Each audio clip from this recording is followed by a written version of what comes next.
Why so serious?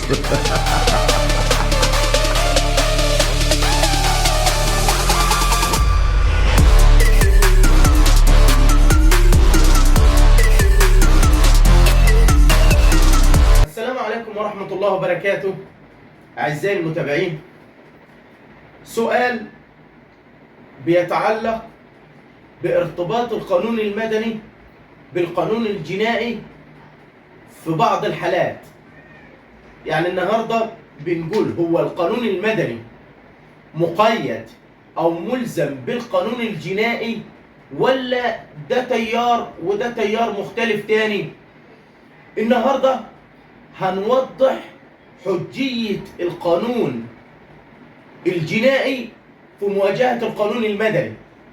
يعني عشان يتقيد القانون المدني بحكم جنائي فيه شرط واحد لازم يكون متوفر. الشرط ده ان لازم يكون الحكم الجنائي اللي انا هكون بصدده وهيقيد القانون المدني لازم يكون حكم سابق عن الحكم المدني. طب ازاي يا استاذ؟ يعني انا عشان النهارده احاول استفيد من حكم جنائي واخده لصالحي في قضيه معينه واستشهد بيه امام القضاء المدني، لازم يكون الحكم والقضيه الجنائيه مرفوعه قبل القضيه المدنيه. لكن لو لسه القضيه الجنائيه شغاله ولسه ما صدرش فيها حكم، ما ينفعش استشهد ان انا رافع قضيه جنائيه وهيتحكم لي فيها. لا، ده المشرع اشترط ان لازم يكون القانون الجنائي اللي انا احتج بيه امام القانون المدني يكون سابق عن الحكم المدني.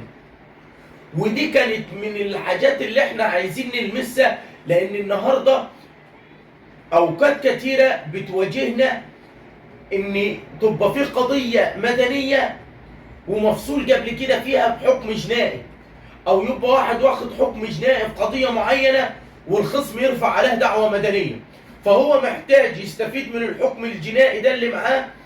فبقول له عشان تقدر تستفيد من الحكم الجنائي ده يبقى لازم يكون القضيه الجنائيه تم الفصل فيها والحكم اللي معاه سابق عن الحكم المدني وليس بعده. انتظرونا في فيديو جديد ومعلومه جديده.